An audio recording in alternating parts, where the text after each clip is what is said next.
கவின்யாவும், என்ன சார், அவர்களை போலீஸ் பிடித்து வைத்திருக்கிறார்களா, இல்லை எங்காவது தப்பித்து ஓடிவிட்டார்களா, என்னவாயிற்று என்றாள்.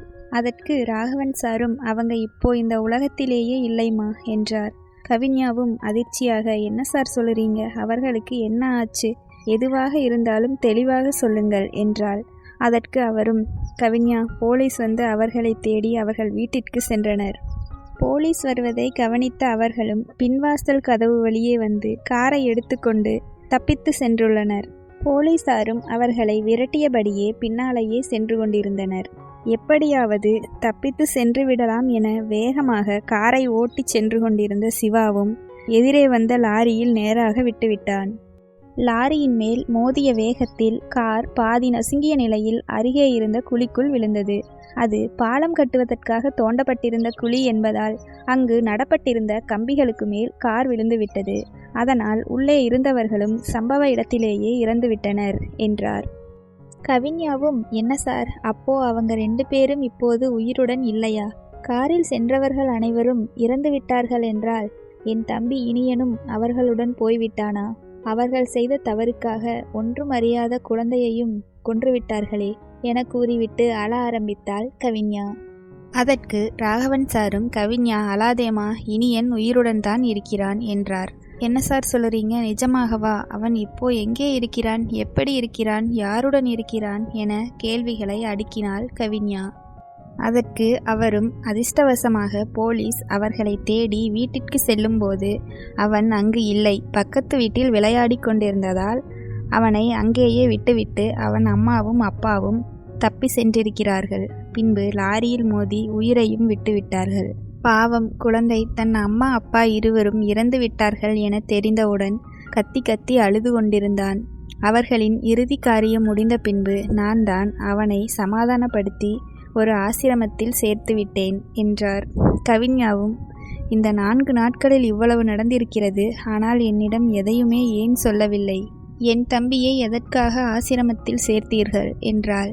அதற்கு அவரும், அவனுக்கு அம்மாவும் இல்லை, அப்பாவும் இல்லை, உறவினர்கள் யாரும் அவனை கவனித்துக் கொள்வதற்கு முன்வரவும் இல்லை, அதனால்தான் அவனை ஆசிரமத்தில் சேர்த்தேன், இதில் என்ன தவறு என்றார்.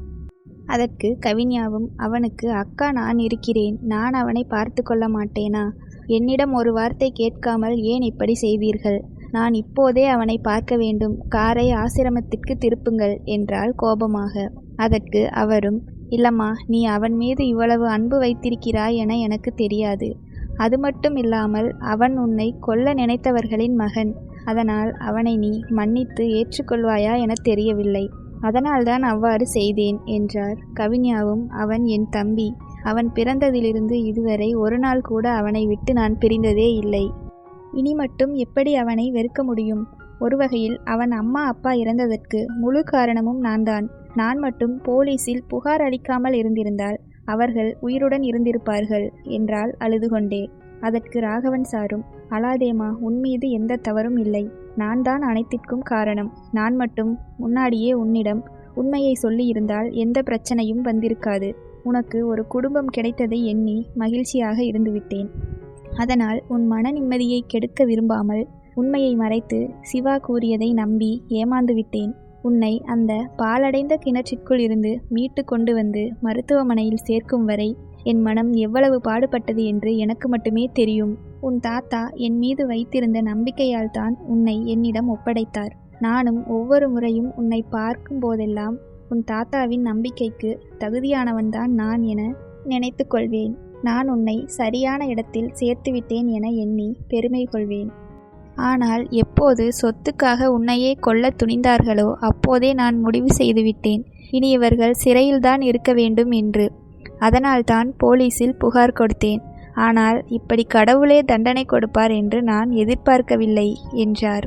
அதற்கு கவின்யாவும் எதுவும் பேசாமல் அமைதியாக இருந்தாள். ராகவன் சாரும் ஆசிரமத்திற்கு முன்பு சென்று காரை நிறுத்தினார். பின்பு கவின்யாவும் காரை விட்டு இறங்கி மெதுவாக நடந்து சென்றாள்.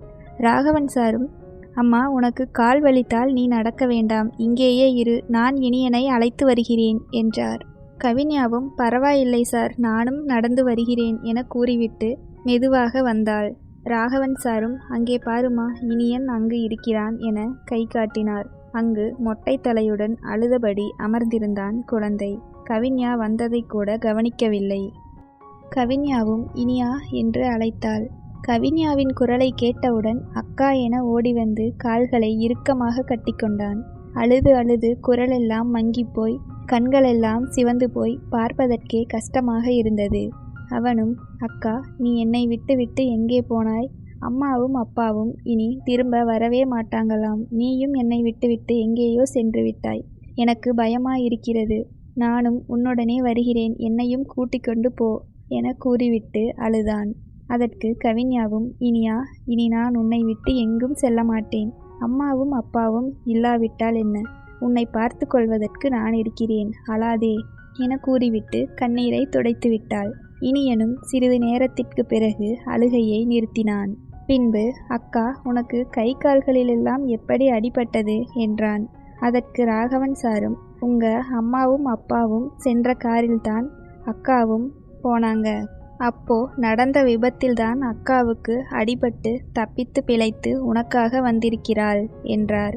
உடனே இனியனும், அப்போ நீ இந்த 2 நாளா ஹாஸ்பிட்டல்ல தான் இருந்தையா? அதனால தான் என்னை கூட்டிக்கிட்டு போவதற்கு வரவில்லையா என்றான். கவின்யாவும் ஆம் என தலையசைத்துவிட்டு அழுகையை அடக்கிக் கொண்டாள். உடனே இனியனும் கவின்யாவை பார்த்து, அக்கா, அம்மாவும் அப்பாவும் இறந்தபோது நம்ம வீட்டிற்கு வந்த சொந்தக்காரங்க எல்லோரும் அப்பாதான் உன்னை கிணற்றுக்குள் தள்ளி விட்டு விட்டார்னு சொன்னாங்க. அப்புறம் நீ என்னோட அக்காவே இல்லைனும் நீ என்னை பார்க்கவே வரமாட்டேனும் சொன்னாங்க தெரியுமா என கூறிவிட்டு மீண்டும் அழுதான். அதற்கு கவின்யாவும், யாரு சொன்னது நான் உன் அக்கா இல்லைன்னு? நான் உன்னோட அக்காதான் என கூறிக்கொண்டே தம்பியை அணைத்து கொண்டாள். பின்பு தன் தம்பியை பார்த்து, இங்கே பாரு இனியா, யார் என்ன சொன்னாலும் அதை நம்பாதே. நீ எனது தம்பி என்பதுதான் உண்மை என கூறிவிட்டு கண்ணீரை துடைத்து கொண்டாள். ராகவன் சாரும் அப்படியே இவள் தாத்தாவின் குணம்தான் கவின்யாவிற்கும் இருக்கிறது என நினைத்து பெருமைப்பட்டு கொண்டார். கவின்யாவும் இனியனை பார்த்து, உனக்கு நல்லது எது கெட்டது எது என புரிந்து கொள்ளும் பக்குவம் வந்தவுடன் தான் எல்லா உண்மைகளையும் உன்னிடம் சொல்வேன்.